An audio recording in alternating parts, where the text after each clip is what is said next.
특히 오늘 이야기할 9가지 소비는 6070세대, 즉 소비를 줄여야 할 시기에 오히려 집착하고 있는 지출 항목들입니다. 당신의 삶에도 이 9가지가 들어와 있다면 지금부터라도 정리가 필요합니다. 첫 번째, 명절 선물, 체면이라는 이름의 낭비. 나이 들수록 체면을 지켜야 한다는 생각이 강해집니다. 명절이 되면 아무도 시키지 않아도 비싼 한우 세트, 과일 상자, 건강식품을 고릅니다. 그래도 어른인데 이 정도는 해야지. 며느리 친정에도 뭔가 보내야지. 하지만 체면은 지갑에서 나갑니다. 그리고 그 체면을 지킬수록 약값을 미루고 전기요금을 걱정하는 현실이 찾아옵니다. 체면은 빚내서 유지할 게 아닙니다. 체면은 내 형편에 맞게 절제하는 어른에게서 납니다. 진짜 품위는 덜 써도 존중받는 사람이 될 때 생깁니다. 두 번째, 여행, 탈출인가, 회복인가. 이 나이에 언제 또 가보겠어. 이 말 한마디에 항공권을 결제하고 내 인생인데 한 번쯤은 하며 여행 패키지를 끊습니다. 하지만 여행은 갔다 오면 끝입니다. 추억은 남을지 몰라도 카드값은 더 오래 남습니다. 게다가 여행은 습관이 되면 중독됩니다.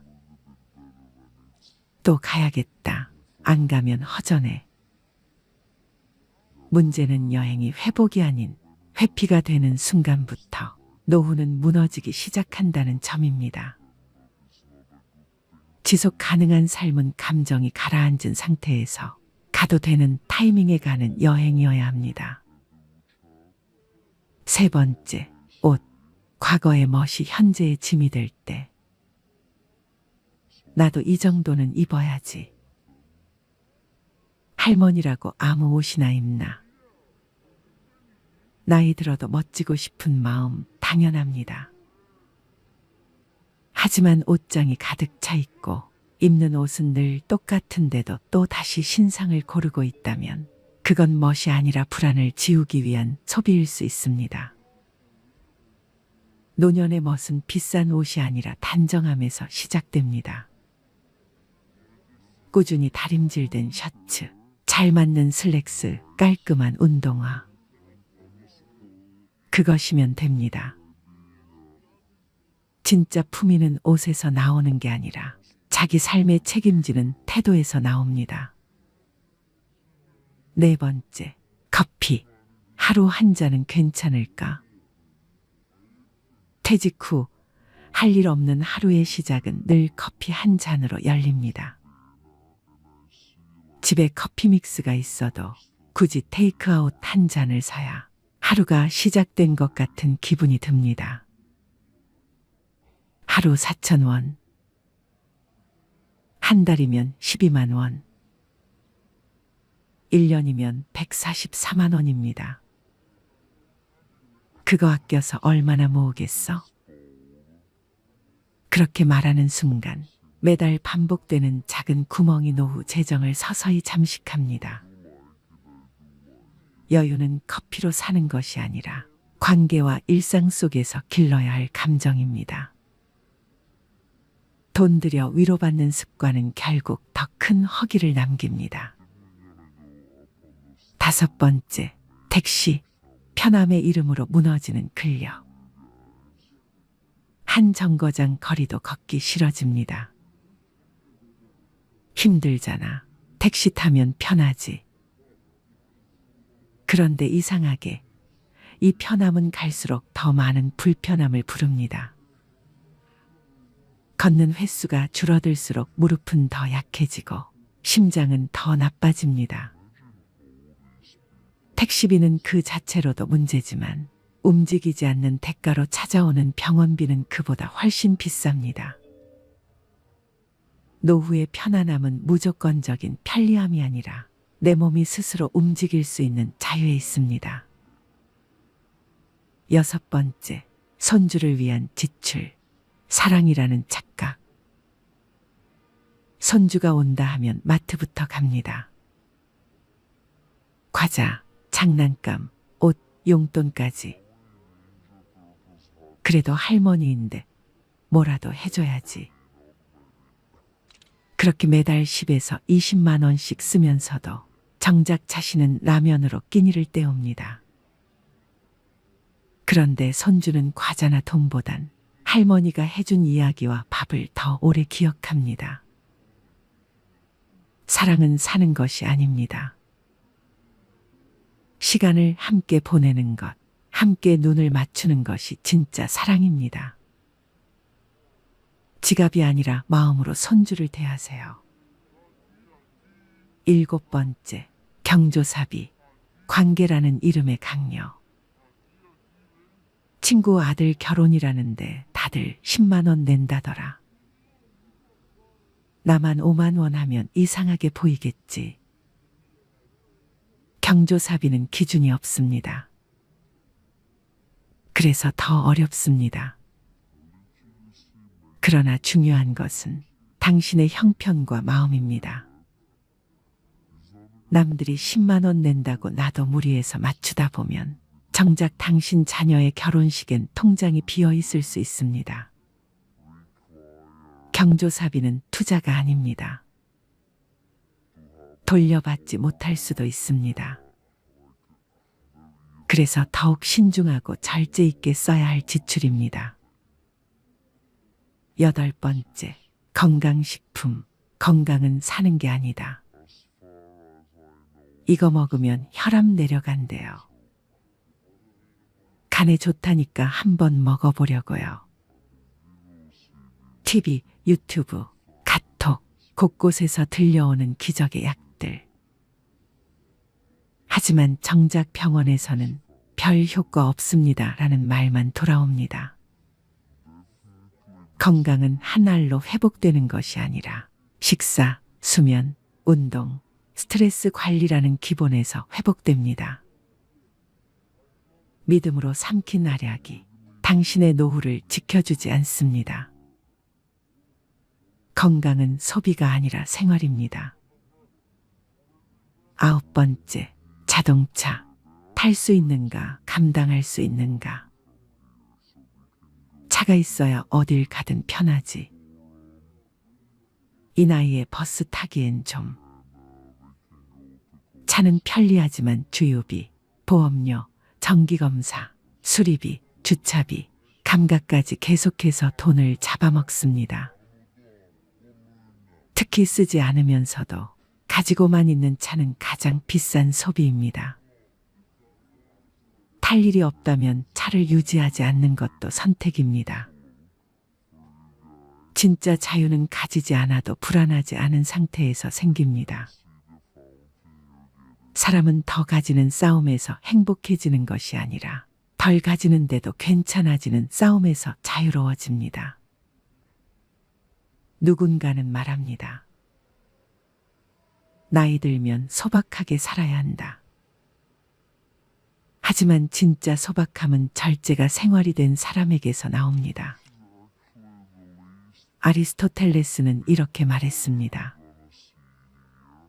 훌륭한 삶이란 많은 것을 소유한 사람이 아니라 적게 필요로 하는 사람에게 주어진다. 당신의 소비 습관은 지금 당신이 어떤 사람인지 말해주는 거울입니다. 그 거울을 마주하고 불필요한 것들을 하나씩 덜어낼 때 비로소 당신의 삶은 가난에서 벗어나기 시작합니다. 더 벌 수 없다면 덜 쓰는 것이 지혜입니다. 덜 쓰는 삶이 결국 더 오래, 더 평온하게 당신을 지켜줄 것입니다. 박종수 할아버지는 은퇴 후 몇 년 동안은 어떻게든 자립하며 살아갔습니다. 하지만 투자 실패와 과도한 지출로 인해 점점 재정 상태가 악화되면서 그는 더 이상 혼자 힘으로 생활을 유지할 수 없었습니다. 어느 날 결국 그는 큰 결심을 하고 자식들에게 돈을 부탁하기로 합니다. 그날 오후 종수 할아버지는 가장 큰 아들인 영수의 집을 찾아갔습니다. 평소에도 자주 오가던 집이었지만 오늘은 발걸음이 무거웠습니다. 초인종을 누르자 영수가 문을 열어주었습니다. 아버지, 웬일이세요? 오랜만에 오셨네요. 종수 할아버지는 어색하게 웃으며 집 안으로 들어갔습니다. 따뜻한 차를 대접받으며 그는 몇 번이나 입을 때려다가 다시 다물었습니다. 결국 마음을 굳게 먹고 조심스럽게 말을 꺼냈습니다. 영수야, 아버지가 정말 미안한데 이번 달 생활비가 부족해서 좀 도와줄 수 있겠니? 영수는 순간 당황한 듯 멈칫했습니다. 그는 이미 가정의 생계를 위해 열심히 일하고 있었고 아이들의 교육비와 각종 생활비로 부담이 컸기 때문입니다. 그러나 아버지를 외면할 수는 없었습니다. 네, 아버지, 얼마나 필요하세요? 종수 할아버지는 잠시 머뭇거리다 조심스럽게 말했습니다. 한 50만 원 정도면 될 것 같구나. 급한 건 다 해결하고 나면 갚을 수 있을 거야. 영수는 깊은 한숨을 내쉬며 알겠습니다. 아버지, 제가 이번 달은 좀 빠듯하긴 한데 어떻게든 해볼게요. 라고 대답했습니다. 그날 밤 종수 할아버지는 집으로 돌아와 마음이 착잡했습니다. 자식에게 손을 벌린다는 것이 자존심에 큰 상처를 입혔고 자신이 얼마나 비참한 처지에 놓여 있는지를 실감했습니다. 그는 눈물로 젖은 베개를 끌어안고 잠을 이루지 못했습니다. 며칠 후 딸 영희에게도 같은 부탁을 해야만 했습니다. 그는 딸의 집에 방문하여 손녀와 함께 시간을 보내다가 어렵게 입을 열었습니다. 영희야, 아빠가 정말 미안한데 생활비가 좀 부족해서 말이다. 내가 조금 도와줄 수 있을까? 영희는 놀란 표정을 감추지 못했습니다. 아빠, 무슨 일이세요? 요즘 많이 힘드신가 봐요. 그녀는 아버지의 손을 잡고 걱정스러운 눈빛으로 물었습니다. 그래, 영희야. 아빠가 좀 어려운 상황에 놓였단다. 이번 달만 좀 도와주면 안 될까? 영희는 눈물을 참으며 물론이에요, 아빠. 제가 어떻게든 마련해 볼게요.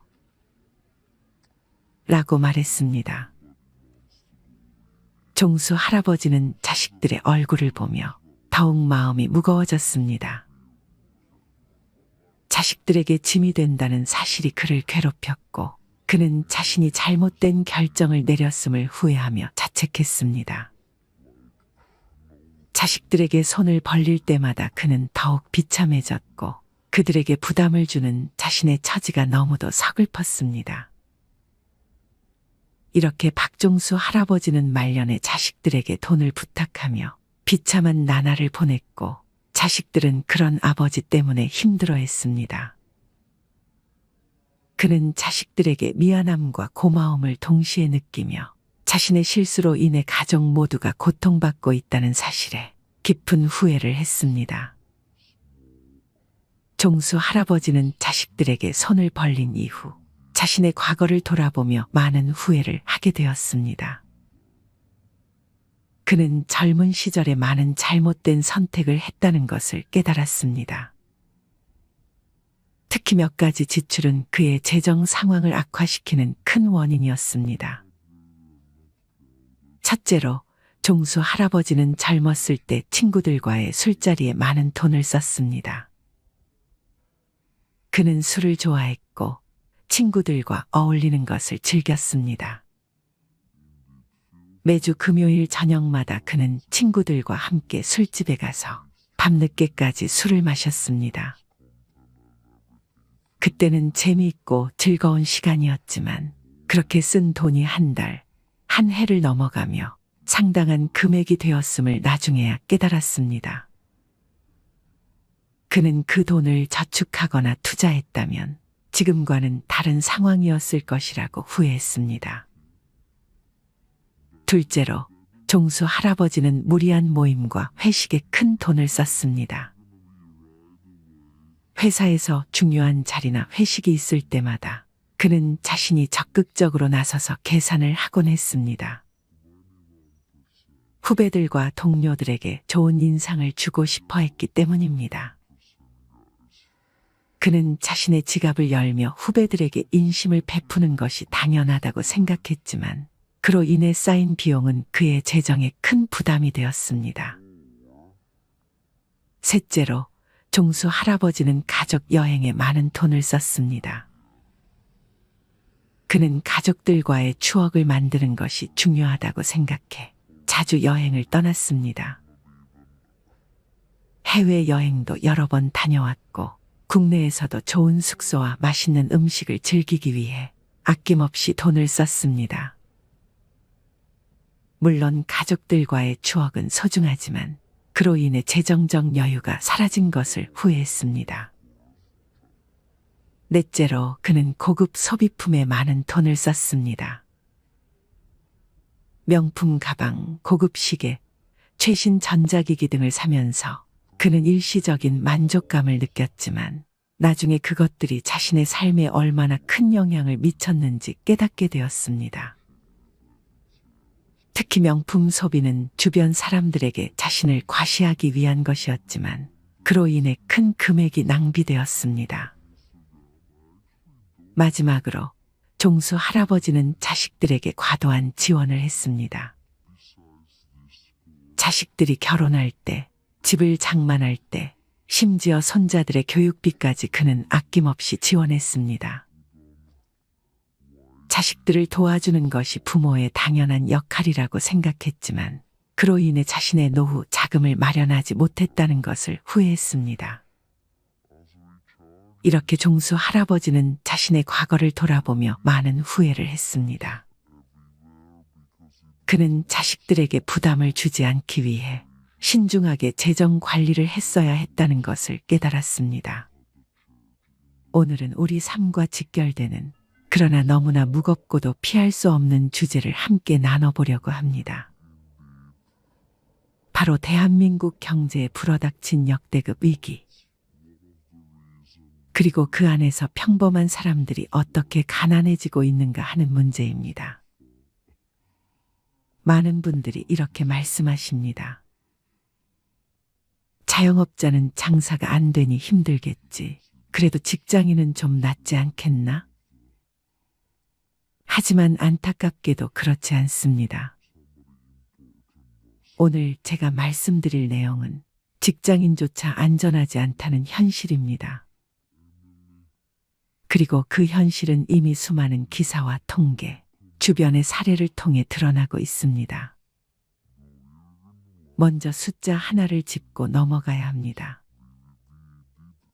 2025년 2분기 한국은행이 발표한 가계부채 총액은 1952조 원을 넘어섰습니다. 사상 최고치입니다. 여러분, 1952조라는 숫자는 너무 커서 피부에 와닿지 않으실 수 있습니다. 그럼 이렇게 생각해 보십시오. 우리나라에서 경제 활동을 하는 모든 사람들이 1년 동안 한 푼도 안 쓰고 번 돈을 다 모아도 이 빚을 다 갚기는 어렵습니다. 즉, 우리 사회 전체가 빚 위에 아슬아슬하게 위태롭게 서 있다는 겁니다. 가계부채 문제는 단순히 숫자가 많다는 의미를 넘어섭니다. 문제는 이 빚이 더 이상 감당할 수 없는 수준에 이르렀다는 데 있습니다. 한국은행과 금융감독원이 발표한 통계에 따르면 은행권 신용카드 대출 연체율이 최근 20년 만에 최고치를 기록했습니다. 카드 대금을 갚지 못하는 사람들이 그만큼 많아졌다는 뜻입니다. 여러분, 카드 연체는 단순히 돈 관리를 못했다 수준의 문제가 아닙니다. 연체가 늘어난다는 건 평범한 가정들조차 현금 흐름이 막혔다는 신호입니다. 예전에는 경제적 어려움이 특정 계층의 문제였다면 이제는 직장인, 중산층, 은퇴 준비를 하던 사람들까지 동시다발적으로 무너지고 있는 겁니다. 많은 분들이 이렇게 말씀하시죠. 내가 가난하다 해도 그건 상대적일 뿐이지. 남들이 더 잘 사니까 상대적으로 가난하게 느끼는 거지. 하지만 지금 대한민국에서 벌어지고 있는 일은 상대적 빈곤이 아닙니다.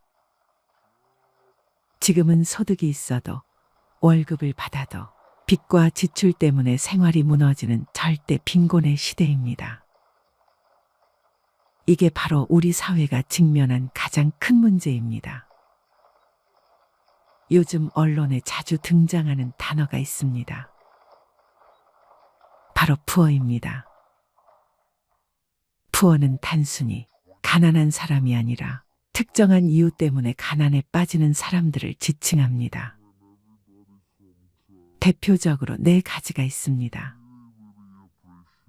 베이비 푸어, 에듀 푸어, 카 푸어, 하우스 푸어. 이 4가지를 차례대로 살펴보겠습니다.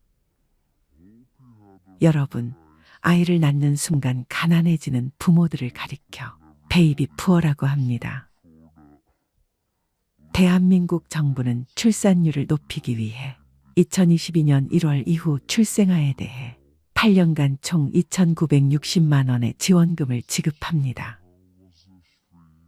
엄청난 금액입니다. 하지만 현실은 다릅니다. 아이를 낳으면 오히려 가난해지는 가정이 늘고 있습니다. 왜일까요?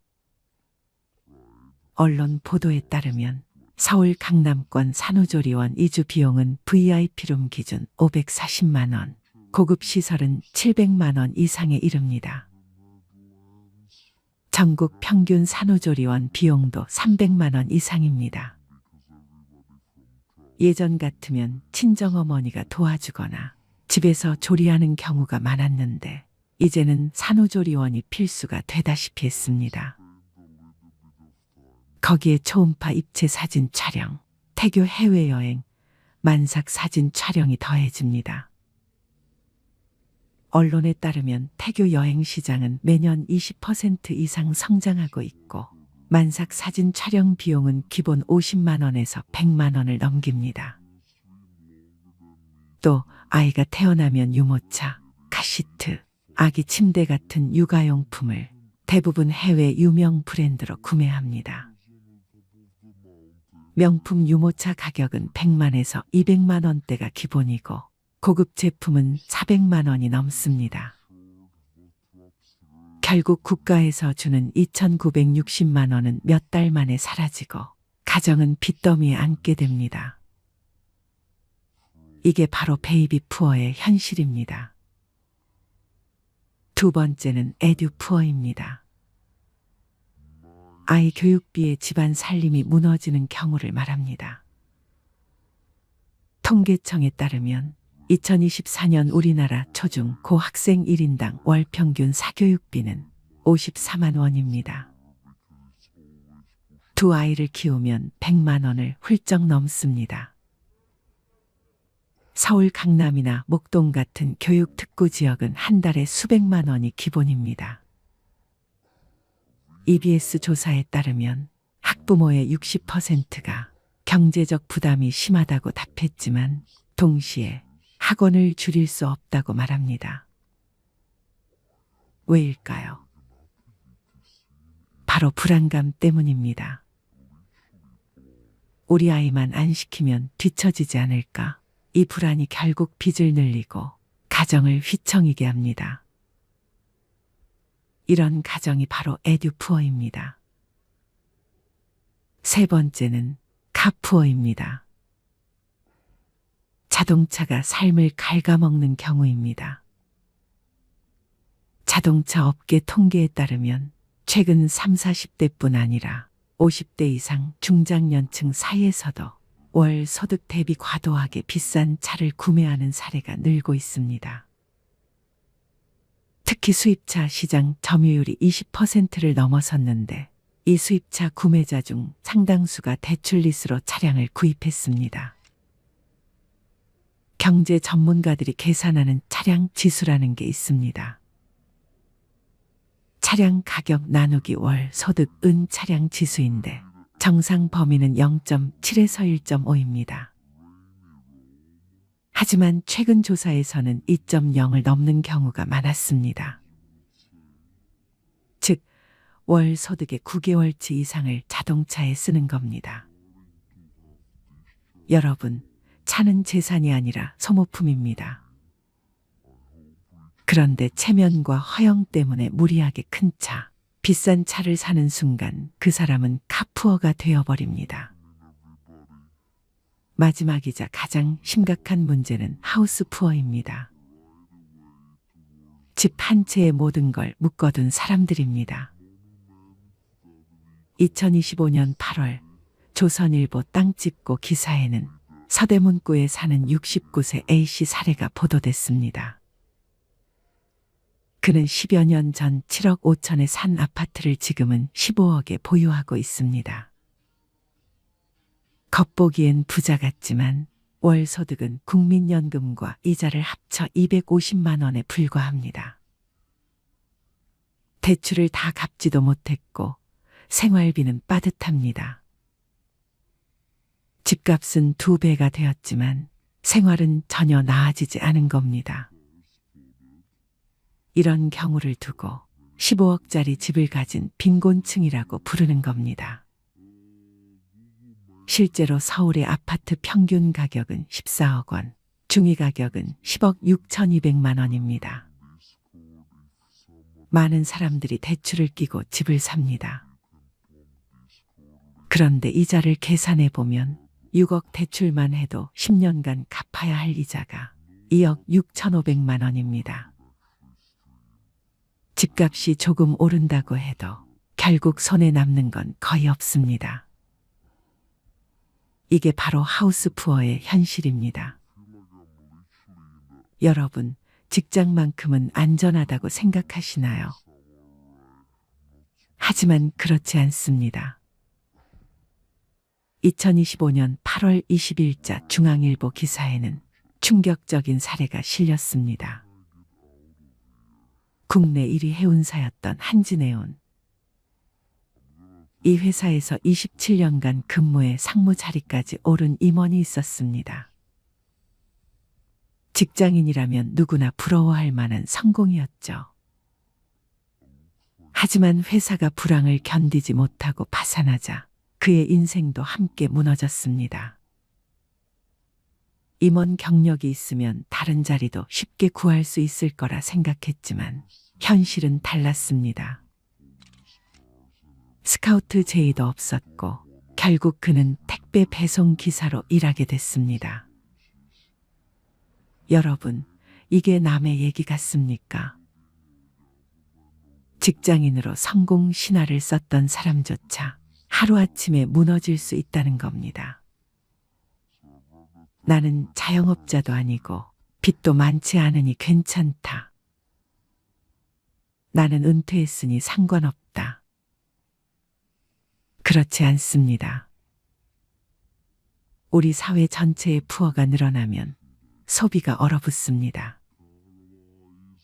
사람들이 지갑을 닫으면 자영업자가 무너지고 기업 매출도 줄어듭니다. 기업이 위축되면 직장인의 일자리도 위협받습니다. 결국 이 문제는 우리 모두의 문제입니다. 여러분, 이제는 구조조정이 필요합니다. 첫째, 자산 구조조정. 집, 차, 자녀 교육비에 묶여있는 자산을 다시 점검해야 합니다. 둘째, 부채 구조조정. 무리한 대출은 줄이고 필요 없는 빚은 끊어야 합니다. 셋째, 소득 소비 구조 조정. 벌이를 늘릴 수 있는 방법을 찾고 불필요한 지출은 과감히 줄여야 합니다. 경제 전문가들은 이렇게 조언합니다. 수익률 1%에 목매지 말고 원금을 10% 늘려라. 즉, 투자로 돈을 버는 것보다 중요한 건 내 소득 기반을 지키고 늘리는 것입니다. 여러분, 대한민국은 지금 베이비 푸어, 에듀 푸어, 갓 푸어, 하우스 푸어가 동시에 늘어나는 시대를 살고 있습니다. 강남 아파트가 매년 몇 억씩 오른다는 말, 아이를 위해선 사교육비를 아끼면 안 된다는 말, 체면을 위해선 비싼 차를 타야 한다는 말, 이 모든 건 환상입니다. 그 환상 속에서 결국 가난해지는 건 바로 우리입니다.